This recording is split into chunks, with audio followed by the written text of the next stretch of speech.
Yeah, great game of cricket. And like you say, Australia in command for the majority of that innings. Warner and Finch, we know how dangerous they are, and when you don't get them out, that they seem to take advantage of getting themselves in the majority of the time. But we have talked as a side about making inroads, and when we do, we have threats to take maybe 2 at a time or maybe 3 at a time. Some of our pace bowlers and Adil have that posed that threat, and particularly difficult probably for coming in and facing them straight away. So I think after Moen's over, things started to turn for us. We got the ball reverse swinging a little bit, but again creating that opportunity with Adil getting Maxwell and Smith getting into that middle order only created that opportunity. Yeah, delighted, to be honest. It's the best case scenario for us. It's the best practice, and Tom, well, everybody stood up really.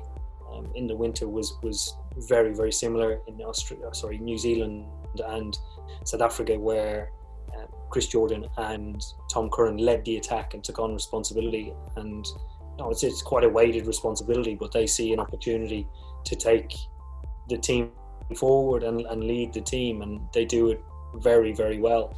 And Tom, a game that sticks out in particular was the game at Durban. Then again tonight, Tom closing a game out. Yeah, delighted to have him back. A lot of our guys that have come back and are playing their first white ball game for the summer is great, and in their instance they're as excited as anybody.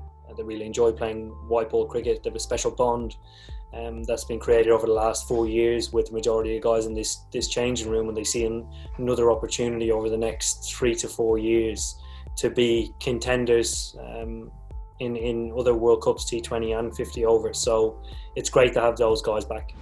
Yeah, he just continues to impress the whole time, and I think if anything he probably made the pitch look a lot flatter than it was. He was the standout batsman today in both innings, where he seemed to clear the boundary with ease, and we were sat there watching him thinking this is a very good wicket to bat on, and probably went out and made more mistakes just on the back of the perception of the wicket, as opposed to playing how we would sort of establish ourselves at the crease first.